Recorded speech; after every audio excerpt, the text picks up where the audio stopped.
Hello everyone and welcome back to a Magic the Gathering Commander Deck List Reviews. So today we've got a really cool mono black Enter the Dungeons combo deck with Acererak the Archlich. So this is kind of a legendary creature that flew under the radar in the first D&D set, but he's got some really cool text that is very easy to abuse. And it allows us to do a lot of janky stuff. So Acererak the Archlich is a 3-mana 5/5, so definitely got a good stat line for what he is, but he's got some drawbacks too. So whenever he enters the battlefield, if you haven't completed Tomb of Annihilation, which is a very specific dungeon, return Acererak the Archlich to its owner's hand and venture into the dungeon. So notably here, in the biggest part of this deck, really the kind of linchpin, is the fact that it just says enter the dungeon. It doesn't say enter Tomb of Annihilation. So you can enter whatever dungeon you want whenever he enters. It does not have to be that. And then whenever he attacks, for each opponent, you create a 2/2 black zombie creature token unless that player sacrifices a creature. That doesn't really matter, because never are we really going to have an Acererak that isn't summoning sick, because the big point with this deck is we are never ever going into Tomb of Annihilation. So the big thing here is we are trying to, as many times as possible, cast Acererak, venture into a non-Tomb of Annihilation dungeon, and then, of course, since we haven't completed that dungeon, he bounces back to our hands. So the biggest thing with this deck is just getting his mana cost down as low as possible, and really to 0 if we can, to be able to cast him infinitely, to get infinite enter the dungeon triggers. And there's plenty of rooms in the dungeons, both Dungeon of the Mad Mage and Lost Mine of Phandelver, that can give us a win, have some sort of thing that damages our opponents or draws us cards or whatever to get us there. But we will get to that a little bit later when we go towards the more combo stuff. So to start with, we have some board wipes. So these are kind of half board wipes, especially with Living Death. Gix's command has a lot more extra modes on it, so you can kind of do some dual purpose stuff, and you get to choose to when you play it as well. But the biggest just straight up board wipes here are Damnation, just destroy everything, and then Hook Massacre is just also generally good, gives you a little bit of extra stuff when your creatures die and when opponent's creatures die. There is a bit of a zombie tribal / sort of aristocrat sub theme in the deck right now. I wouldn't say this is like the top tier. This is definitely a bracket 4 deck, and that's something I want to be just kind of want to note going forward into these deck reviews, is I will be bracketing these. So this is, and if you look at any of the other decks I have here on Mox Field, they're all bracketed as well. So kind of preface that more towards the beginning of the videos to let you know this is a bracket 4 deck. We are comboing. It can't really be much under bracket 4 because the whole thing is, you're built around a combo piece. So that's kind of where we're sitting. If that's the kind of deck you're looking for, here we are. So Hook Massacre is very good, Damnation is very good, and then Living Death, it is a board wipe a lot of the time, but of course, for our graveyard shenanigans, we have a little bit more we can do on that side of it, but it's mostly we make all our opponents sacrifice all the creatures on the battlefield. And then Gix's command has a mode that destroys each creature of power 2 or less, which is most creatures in the game at this point, just because of how fast Commander is. And you can return stuff, have people sack stuff, so it kind of has a lot of different effects on it, and usually the board wipe is what you're looking for. And then we have a bit of card advantage, not a whole lot, and a lot of it's kind of high costed, but the stuff that we really want to get to, and then tutors and other stuff. So this isn't our only form of card advantage per se, but just kind of our card draw and card, stuff like Bolas's Citadel. So Ad Nauseam, just kind of generally good. Just keep hitting stuff. We don't really have a super high curve in this deck. I think we kind of top out at Bolas's Citadel. I don't know if there's much over 6 mana in the deck, so you can kind of hit a lot of Ad Nauseam and get a lot of cards into your hand through it. Bolas's Citadel, of course, just kind of generically good, really good for us. Play lands and then get a little bit of extra value off of the cards on top of our library. Just a generally good black card that you're going to pretty much run in any black deck. Gix, whenever we deal common damage to one of our opponents, we can pay a life and draw a card. And this also allows our opponents to do that as well, so it makes it so, if they attack one of our opponents, that player can also choose to pay 1 life to draw a card. So there's a little bit of extra value for people not hitting you. So it's kind of a deterrent piece, but not usually. People just like killing Gix as well because it's just super good. Greed. So Greed kind of does have a combo later on with like Crick, where you can reduce that black mana to 2 life, so you pay 4 life, draw a card. But just generally, getting a little bit of extra black card draw is never too bad.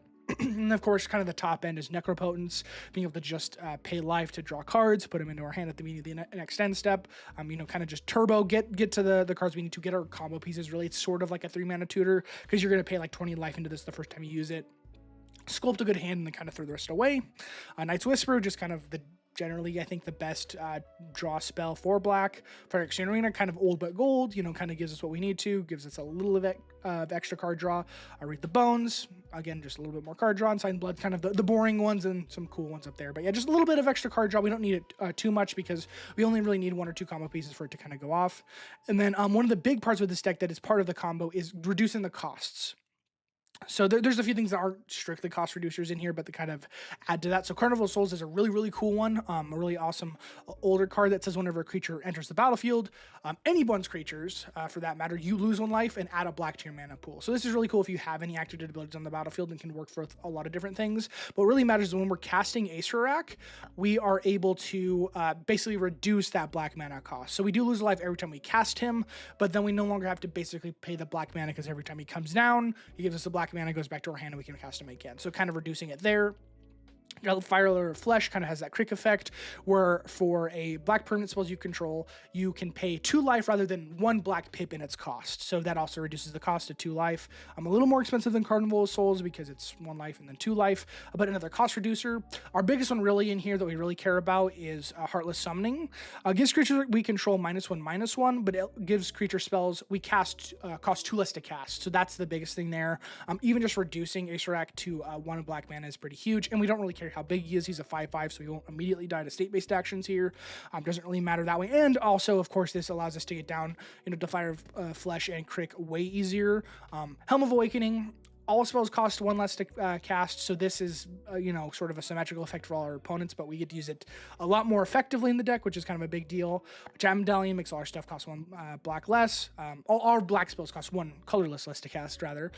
Herald's Horn, make our zombies cost 1 less, and then, of course, Crick is just the better version of Defiler of Flesh, where all black mana can be paid with 2 life.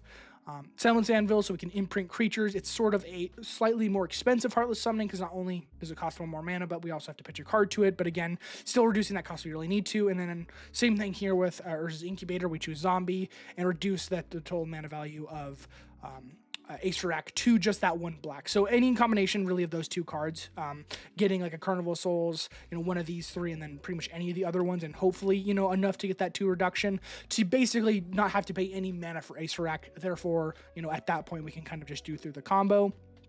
And that's kind of the big thing here. So these are kind of important, kind of the mainstays for the deck. And then we do have a good amount of interaction because we are a combo deck. You need a little bit. You can definitely add a lot more in here. And these aren't like the only interaction pieces because stuff like Gix's Command kind of counts. But we even have like Imp's Mischief. It's a little hard in this deck because black doesn't have the best interaction per se, like on the stack. So you have to be kind of choosy with what you got. But again, we are just combo. So we don't have to rely super heavily on a lot of interaction because, we can't really destroy a lot of permanents other than the creatures. And we're trying to go faster than everyone else, so we don't really too much care about what other people have got.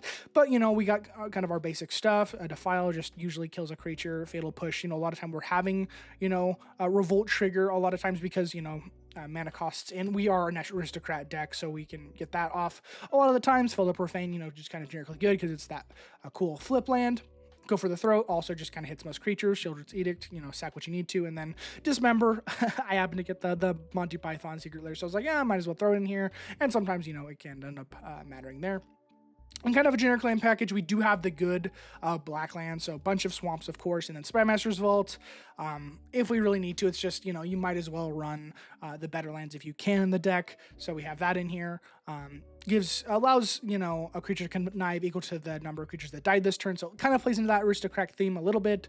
Bojuka Bog, because of course, if you're a mono black or instant black in general, Bojuka Bog is good to run for that graveyard hate. White Border Cabal Coffer is kind of weird, but of course goes really, really well with our Urborg. Nykthos, we have a whole lot of black pips in a lot of our permanent spells, so we're going to have a high devotion. And then Phyrexian Tower, just kind of that, if we really need to, sack a Viscera Seer or whatever, to get that little bit extra black, or Acererak for that matter, that's also just in there. It's kind of just our generically good package of black lands.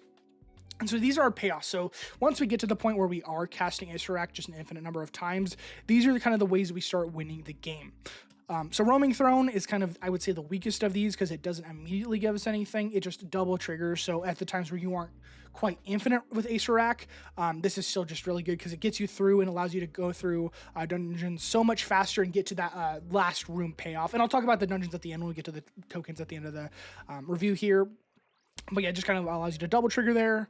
Aetherflux Reservoir, so anytime we're like losing life from having to cast our spells, this is really good, as well as these other 3 artifacts, where when we gain life and eventually go positive, and then if we're infinitely casting that, we're getting enough life that we're not, losing from our reduction effects, and then we just kill everyone because we've cast enough spells this turn. So that's kind of the cleanest combo there. Ayara just is an impact tremors for our black creatures, which is really cool. Cabal Coffers, or not Cabal Coffers, Cabal Paladin. You don't see Cabal all that often in the game, so you can see we're kind of got messed up there. Whenever you cast a historic spell, which legendaries are historic, so Acererak counts, it deals 2 damage to each opponent, so it just bolts everyone, so that's another way to kind of get the game out. And in a lot of ways, if you're using Carnival of Souls, and you have, the same life total as your opponents, this is going to kill people faster than you were going to lose the game, so that's kind of nice. And then our way to sort of combat the amount of life loss we have are basically when players cast black spells, usually are black spells. You choose a color. When you cast a spell of the color, you gain a life. When anyone plays a black spell, you gain a life. And then whenever you play a black spell or swamp enters, you gain a life. So just ways to sort of combat that life loss that we're getting, so we can either be, net neutral or net positive with our life gain, so we're not immediately dying. And then if we really just need a straight up win here, we also have Tendrils of Agony that just has Storm. Target player loses 2 life and you gain 2 life, so just cast them arbitrarily, large amount of times, and then go for the Tendrils win. Just sort of fun there. And then we do have a little bit of ramp because, again, we want to cast a bunch of stuff, and we are a little bit mana hungry, especially when we don't have our combo down and we just have like 1 or 2 mana reducers. We still want to cast Acererak just to get to that, because there are a lot of good effects, especially on a Dungeon of the Mad Mage. Has some pretty cool stuff as you go down through the rooms. So Arcane Signet, of course, Mind Stone's really good, Soul Ring, kind of the basic package, but I do like Relic of Legends, and this is sort of another sort of cost reducer in the way that whenever you play Acererak, he is on the battlefield for a brief moment before his trigger resolves. So Relic of Legend allows you to tap an untapped legendary you control to add 1 of any color to your mana pool. So whenever he comes down before his trigger resolves, because it is Relic of Legends tapping him and it's not Acererak himself tapping, it gets around Summoning Sickness. So you can tap Acererak for a black mana and then bounce him to your hand. So it's kind of that same effect. And this one is actually really good because it makes it so we don't have to worry about losing life to get the black mana that we need. Crypt Gas. So Crypt Gas is cool in a bunch of different ways. Not only is it just, hey, guess what? All of our swamps tap for 2 mana now, especially when you have Herb Organ, that kind of stuff. You're making even your non-swamps tap for mana. But it's got the Extort, and the Extort's really cool, especially when you have something like Crick Out, where you're able to pay, Extort is just a cost whenever you cast a spell. If you have a creature with Extort out, you can pay 1 white or 1 black, it's a hybrid mana, and you are able to drain everyone for 1, and you gain life equal to life lost this way. So with 3 opponents, you pay that, they all lose when you gain 3. So the big thing here is when you play Crick with this out, you can pay 2 life for that ability. So every time you Extort, you're paying 2 life, but you're getting 3 back, so you're actually netting a life. So for like your Carnival of Souls effects where you're losing 1 life, this is another way to go kind of net neutral with that. So kind of a weird thing there. And, a lot of people do ask with cards like this, especially with cards with Extort, hey, doesn't that break the color pie? You can't really do that if, this card would technically be a white-black card. But the thing is, because Extort, the actual mana cost is reminder text, it is not in the color identity of Cryptghast. It's the same like Birds of Paradise. Birds of Paradise, if you really think about it, should be a Wooburg-only card because it can tap for 1 mana of any color. But because it does not have any sort of mana symbols other than green on the card as its casting cost, you're able to play that in any deck because it doesn't have any strictly, it's not swayed one way or the other. So that's why Cryptghast can still run in mono black decks. Just the sort of trivia there more than anything. And we have Black High Tide, which is really cool. So Bubbling Muck, until end of turn, whenever you player taps a swamp for mana, they add an additional, so kind of a one-time Cryptghast effect. And then of course, on top of, like our Dark Ritual types of effects, we have Culling the Weak. So this is just sack a creature at 4 black. So again, just we have some sort of fodder out on the board. We have a good amount of creatures in the deck that we can just sack to, or if we really need to, again, sack Acererak to get a little bit more mana, or just maybe cast them again, who knows. Just a little bit of extra ramp to get us going. And we do have a little bit of reanimation, not a whole lot. So Living Death, like I said before, it does return all of our creatures from the graveyard to the battlefield. So it is reanimation. It is our opponent's stuff too. So you kind of got to be careful. You really don't want to cast this at a time where your opponents have nothing on the board and a bunch of stuff in the graveyard, because it kind of screws you up. Since you are literally just switching the battlefield with the graveyard, you got to be kind of careful with that. And then Malkir Rebirth, just whenever a creature would die, it comes back to the battlefield tapped. which is kind of good. It's sort of just a protection spell, sort of interaction-y. Or, you know, if you have to sack a creature for whatever reason, you can cast this, sack the creature, get it back, get it whatever triggers. And we do have a few things that kind of matter for that. Necromancy, kind of just a one-time effect if you really need to. You can just basically for 3 mana, you can cast this at haste speed if you want it for just 1 turn. It sacks at the end step if you do cast it at instant speed. But you are able to reanimate a creature from a graveyard onto the battlefield. So if you really need something else, it's any graveyard. So you can grab, you know, I guess you can't grab Dockside anymore, but a lot of different stuff, you know, especially if you're playing in higher end games where you're like, okay, I need something from someone else's graveyard, you can grab it. Or, you know, from our own graveyard, we're going to be filling it with some stuff as well. So kind of get that out if you really, really need it. Just kind of a generically good piece. And then, of course, the same thing there with Reanimate, just kind of generically good, get out what we need to get out, or usually steal something from our opponents, another kind of just utility toolbox type piece. And we do have a good amount of tuners. You can always add more here. I think this is kind of the more flexy slot. You know, there's plenty of other tutors to add to it. We do have some of the best sort of high-end tutors with Demonic Tutor, Imperial Seal, and Vampiric Tutor, kind of just being the, you know, no holds barred, just go grab whatever you need. Wishclaw Talisman is sort of like that. And so Wishclaw Talisman is one of those cards you're really trying not to play fairly. Because you want to basically, when it enters, remove a counter, give it to someone else. And when you're doing that, you want to basically do it in the same turn that you're planning on winning. So it's basically just a Grim Tutor at that point. So no one else gets the sort of benefit off of, you know, giving it to someone else, especially if you're playing in a higher end pod. You know, one tutor can make the game. So that's kind of a big deal there. But like you could add Grim Tutor. I wouldn't probably add Diabolic Tutor, kind of too bad for the deck, but there's a few other options. Insatiable Avarice is sort of that other option. Kind of just a worse Imperial Seal, but, you know, you'll take it. You know, if you really need that combo piece, which, you know, we're a combo deck, we need it, get that onto the battlefield. And then Beseech the Queen, sort of a cool, weird one. So it has a weird generic mana cost, or hybrid mana cost, where you can pay 2 colorless mana or a black for each of them.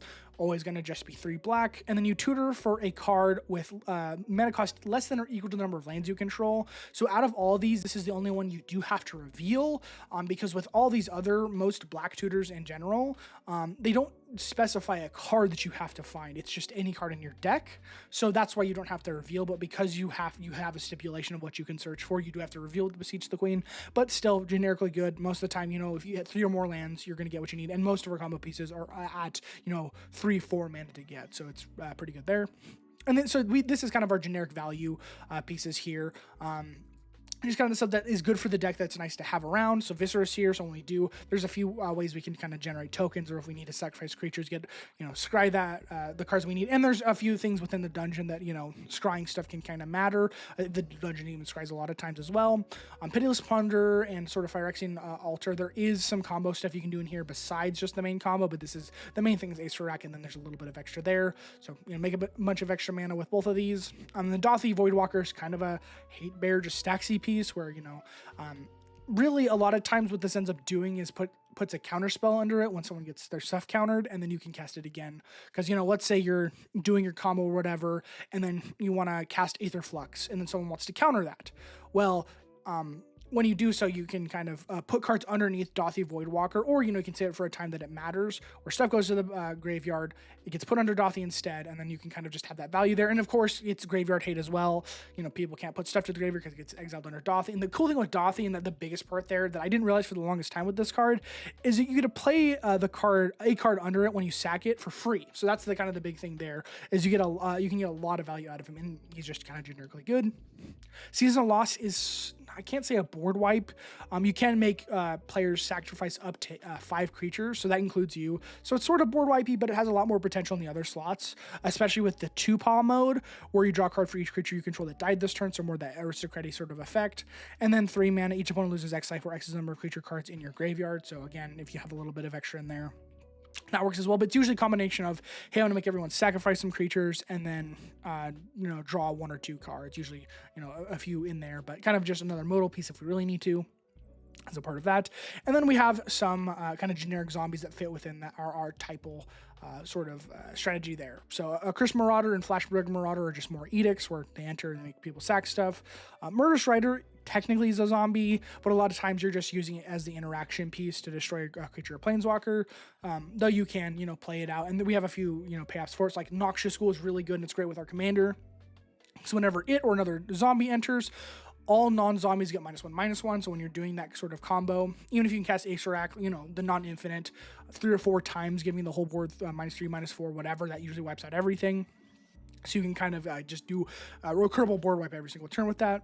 Champion of the Perished is just a good thing to drop down, you know, at 1 mana. But whenever another zombie enters, it gets a +1/+1 counter, so you can make an infinitely big champion and then swing with that, or just arbitrarily big, you know, you cast your commander like 10 times, 12 times, or whatever, and hit in with a big beater. A Dark Colossus is really cool, because whenever you cast a zombie spell, you create a tap 2/2 zombie. So when you know you're casting, you're getting a bunch of stuff, and he enters the battlefield the number of counters on equal to the number of zombie cards in your graveyard. Doesn't really matter there.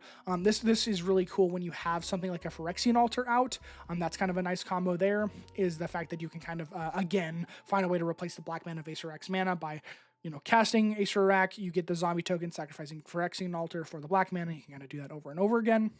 So there's a few cool things you can do with that. And then, of course, Grey Merchant Vassvedel. We've got Gary here.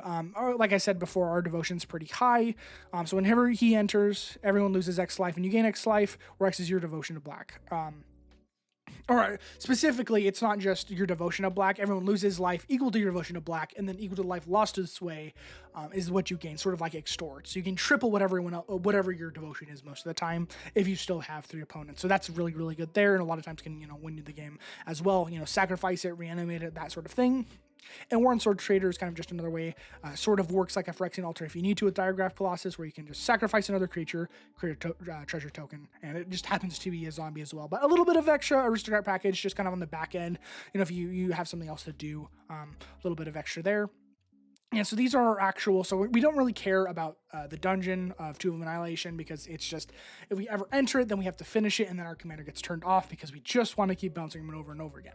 So what I almost always go into, because I really like just the various things it does, is Dungeon of the Mad Mage. And so one we got to kind of keep in mind here is you're going to be doing all these an infinite number of times. So even though they're not super great, when you're doing them forever, you know, even 1 damage is enough to kill everyone. So Yawning Portal, you gain 1 life. And then dungeon level, you scry 1, and then I almost always go to the left to create a treasure token, because, you know, that's 1 more mana reducer you can get off of a non-infinite Acererak, just kind of keep going through. And the next level, you scry 2, and then I almost always go to just exile the top 2 cards of your library. You may play them, because it just says you may play them, so it's just basically draw 2 cards, but it can't be discarded or whatever. You can just play them forever, so lands, whatever, they just stick around. And then you scry 3, and then the biggest thing, the giant one at the end, is you draw 3 cards and reveal them as you draw them. And then you may cast one of them without paying their mana cost. So if you hit a Basalt or Bolsa Citadel or something like that, that's why another thing, you know, with Viscera, you're being able to scry stuff, because you can kind of stack your deck, and this really much cares about that. You know, there's a bunch of scrying in the dungeon as well. And we kind of get what you need on the top, cast some free stuff, you never know. It can end up being really good. And Lost Mine of Phandelver. So usually what I do when I go infinite is you kind of go through the Dungeon of the Mad Mage a few times when you get the stuff you need. But with Lost Mine of Phandelver, it's scry 1, create a treasure token, and then Dark Pool is kind of where we get the actual infinite here, where each opponent loses 1 life and you gain 1 life, and then you draw a card. So there is something you have to be kind of careful here, is you want to have some other effects, some other of the payoffs when you do one of these, because both of these will draw you cards every time you do them. So the end of both of these is some sort of card draw. So even if you're doing this infinite times, you can only do it equal to the number of cards in your deck, which most of the time you're okay with, because, you know, if everyone starts at 40 and you still have like 60 cards in your library, just more than they have life total, you're still fine. But you still got to be a little bit careful when you're doing it there. So really to speed up that process, what's a lot better is to have some of our payoffs that way, and you're going to be drawing into them. You know, you're going to have a bunch of mana to cast them all, but kind of get to this point, these are still what you're looking for even once you go infinite, because you just got to be kind of careful with the dungeons you're going to. But yeah, it's not too bad. But yeah, so that is the Acererak deck, just a whole bunch of zombies, good stuff, you know, kind of the general black plan. I guess black good stuff is sort of the main thing here, but kind of getting out all of our pieces and making sure we get Acererak down so we can cast them over and over again. But yeah, I do hope you guys have enjoyed this video, this cool kind of weird deck tech here. I know this is kind of out of the ordinary, sort of a weird commander to build around, but it's still very powerful, at least in my opinion. I think there's a lot of cool stuff, and, you know, I've played it a whole bunch, and I think it goes off so fast. I think it's a pretty powerful deck, but I will be sure to leave a link to this deck list in the description below, as well as a link to the entire playlist of all of my deck reviews, so you can check that out there. But besides all that, I will see all of you beautiful people in the next one.